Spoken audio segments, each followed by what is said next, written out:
साथियों, कृषि विज्ञान में आप सबका स्वागत है। साथियों, कृषि विज्ञान में आज हम बात करेंगे शीत ब्लाइट ऑफ राइस, यानी धान में जो शीत ब्लाइट लगता है उसके बारे में। इसको कैसे रोकेंगे और कौन कौन सी दवाइयाँ इसको प्रयोग में की जाती हैं और ये किस प्रकार से पहचाना जा सकता है, इन सभी बिंदुओं पे आज हम करेंगे चर्चा। तो शुरू करते हैं वीडियो। सबसे पहले हम समझें कि इसका अटैक हमारे खेत में कब होता है, यानी कौन सी ऐसी कंडीशंस हैं जिसमें हमारे खेत में शीत ब्लाइट रोग लगने की संभावना ज़्यादा होती है। पहला जो है, टेम्परेचर 28 से 32 डिग्री सेंटीग्रेड कुछ समय तक बना रहे। उसके बाद ज़्यादा अगर फर्टिलाइज़र यानी नाइट्रोजन का यूज अगर हम एक्सेसिव करते हैं, ज़रूरत से ज़्यादा करते हैं, तब इस रोग के आने की संभावना ज़्यादा रहती है। और अगर ह्यूमिडिटी 50 से 100% हो, 85 से 100%, तब भी इसके आने की संभावना ज़्यादा रहती है। इसके अलावा अगर हमने क्लोज प्लांटिंग कर रखी है, यानी करीब करीब इसकी बुआई कर रखी है, तो भी शीत ब्लाइट आने के चांसेस ज़्यादा रहते हैं। इसके अलावा लंबे समय तक बरसात हो या फिर ज़्यादा समय तक हमारे खेत में पानी भरा रहे, तो इन सभी वजहों से शीत ब्लाइट का अटैक होता है और ज़्यादा इसका फैलाव होता है। अब हम समझते हैं कि शीत ब्लाइट को पहचाने कैसे। पहचानने के लिए आपको सबसे पहले देखना होगा जो जहाँ से पानी भरा होता है हमारी फील्ड में, उस पानी मतलब कि जो वाटर लेवल होता है, वाटर लेवल के जस्ट ऊपर से इस प्रकार के ओवल शेप के आपको सिम्टम देखने को मिलेंगे। इनका कलर आपको पहले भूरा और बाद में धीरे धीरे ये काला होने लगता है। ये क्या होते हैं, आपस में कोलैप्स करते हैं, यानी ये छोटे छोटे पैचेज आपस में मिलेंगे और इस प्रकार से बड़े धब्बे में परिवर्तित हो जाते हैं। बाद में ये क्या होगा, पूरी इस प्रकार से सड़न पैदा कर देते हैं पूरे जो निचली पत्ती और जो शीत होता है उसमें। उसी के वजह से ये जो पत्तियां हैं ये सूख सूख कर गिरने लगती हैं। इसके अलावा इसका प्रभाव पत्तियों पे, जब ये और ऊपर बढ़ता है शीत ब्लाइट, तो पत्तियों पे इस प्रकार से हमको धब्बे देखने को मिलेंगे। इसके अलावा बालियों पर भी इसके धब्बे देखने को मिलते हैं, आराम से आप देख सकते हो। इस प्रकार से आपको सूखे सूखे पौधे देखने को मिलेंगे धान के।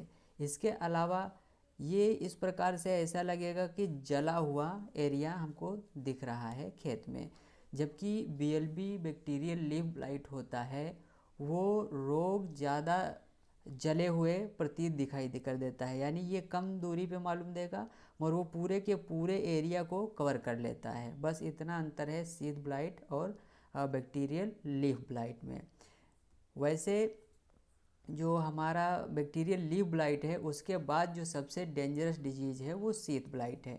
अब हम जानते हैं इसके केमिकल कंट्रोल के बारे में, यानी कौन कौन से केमिकल प्रयोग करके हम इस रोग से निदान पा सकते हैं।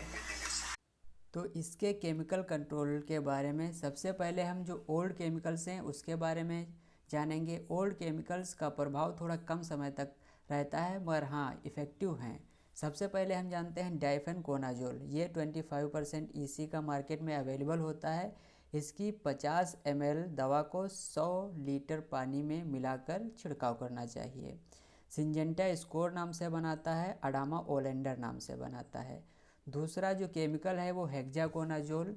हेक्साकोनाजोल ग्रुप के सभी केमिकल्स जो फार्मूलेशंस आते हैं वो शीत ब्लाइट के लिए इफ़ेक्टिव हैं। हेक्साकोनाजोल 5% EC की 40 ml मात्रा प्रति एकड़ के हिसाब से पर्याप्त रहती है।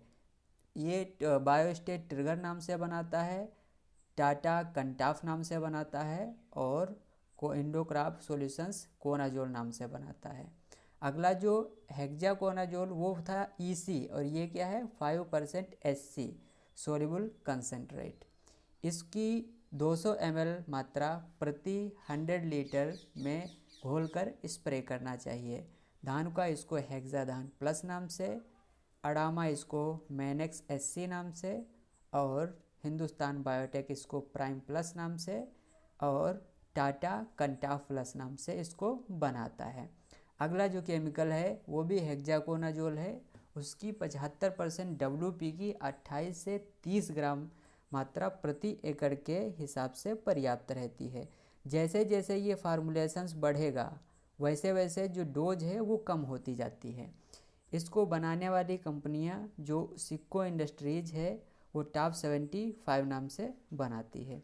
अगला जो केमिकल है वो प्रोपिकोनाजोल 25% EC। इसकी 200 ml दवा प्रति एकड़ के हिसाब से पर्याप्त रहती है। और ये धानुका इसको जेरोक्स नाम से बनाता है, क्रिस्टल इसको टिल्ट नाम से बनाता है, इफ़को MC इसको पिका पिका नाम से बनाता है, अडामा बम्पर नाम से बनाता है।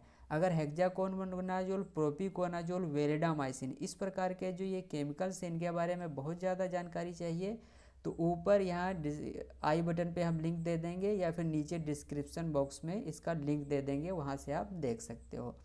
अगला जो केमिकल है वो टेब्यूकोनाजोल है 25.9% EC। इसकी 300 ml मात्रा प्रति एकड़ के हिसाब से पर्याप्त रहती है। ये बायर फोलिकर नाम से बनाता है, पारिजात इंडोजाल नाम से बनाता है, अडामा ओरियस नाम से बनाता है, इफ़को MC टेब्यूरा नाम से बनाता है। इसके अलावा जो अगला बहुत ही इफ़ेक्टिव केमिकल है उसको बोलते हैं थाइफ्लुजामाइड। 24% EC फॉर्म में, SC फॉर्म में आता है। इसकी 150 ml मात्रा प्रति एकड़ के हिसाब से पर्याप्त रहती है।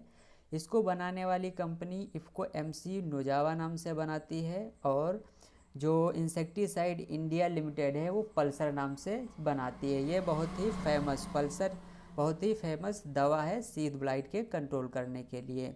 और FMC इसको सिल पायरॉक्स के नाम से बनाता है। इसकी 150 ml मात्रा प्रति एकड़ के हिसाब से पर्याप्त रहता है। अगला जो अच्छा बहुत ही इफ़ेक्टिव केमिकल वेलिडामाइसिन 3% L है, जिसकी 800 ml मात्रा प्रति एकड़ के हिसाब से पर्याप्त रहती है।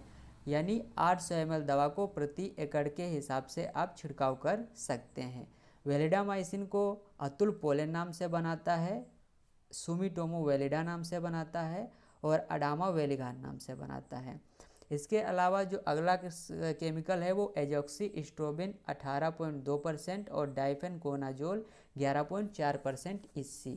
इसकी 200 ml मात्रा प्रति एकड़ के हिसाब से आपको छिड़काव करना चाहिए। ये गोडिवा सुपर धानुका बनाता है, HPM भूमिपुत्रा बनाता है और सिंजेंटा का एमी स्टार टॉप होता है।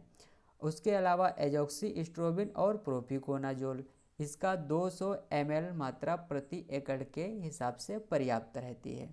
इसको बनाने वाली अडामा इसको एप्रोपो नाम से बनाती है और ये जो साई राम वो एजॉक्सी प्रो नाम से इसको बनाता है। इसके अलावा अगला और इफ़ेक्टिव जो है वो एजॉक्सीस्ट्रोबिन 11% प्लस टेबिकोनाजोल 18.3% SC फॉर्म में आता है। इसकी 250 ml मात्रा 150 से 200 लीटर पानी में मिलाकर स्प्रे करना चाहिए, अच्छा रिजल्ट मिलता है।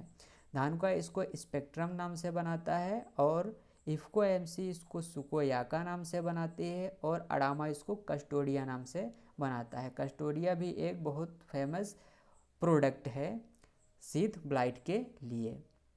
किसान साथियों, अब हम समझेंगे कि इनमें से जो हमने डिस्कस किया, डाइफेनकोनाजोल 25% EC, hexaconazole 5% EC, hexaconazole 5% SC, hexaconazole 75% SC, propiconazole 25% EC, टेबिकोनाजोल 25.9% EC और थाइफ्लुजामाइड, वेलिडामाइसिन, एजॉक्सीस्ट्रोबिन डाइफेनकोनाजोल, एजॉक्सीस्ट्रोबिन प्रोपिकोनाजोल और एजॉक्सीस्ट्रोबिन टेबुकोनाजोल, इन सबको डिस्कस किया। इनमें से ये जो ऊपर के हैं ये ओल्ड केमिकल्स हैं, इनका प्रभाव कम रहता है, यानी कम दिनों तक ये कंट्रोल करते हैं। जबकि नीचे के ये केमिकल्स थाइफ्लुजामाइड, वेलिडामाइसिन, एजॉक्सीस्ट्रोबिन डाइफेनकोनाजोल, एजॉक्सीस्ट्रोबिन प्रोपिकोनाजोल और एजॉक्सीस्ट्रोबिन टेबिकोनाजोल, इनका प्रभाव लंबे समय तक फील्ड में रहता है। एक बार स्प्रे कर दिया तो हो सकता है दूसरा स्प्रे ना करना पड़े, उतने ही स्प्रे में आपका काम हो जाए। साथियों, उम्मीद है आज का लेक्चर आपको समझ में आया होगा। मिलते हैं किसी और दिन किसी और डिजीज़ के साथ। और अगर इस रोग के बारे में ज़्यादा जानना चाहते हो तो नीचे लिंक डिस्क्रिप्शन में दे देंगे, वहाँ से आप देख सकते हो। धन्यवाद।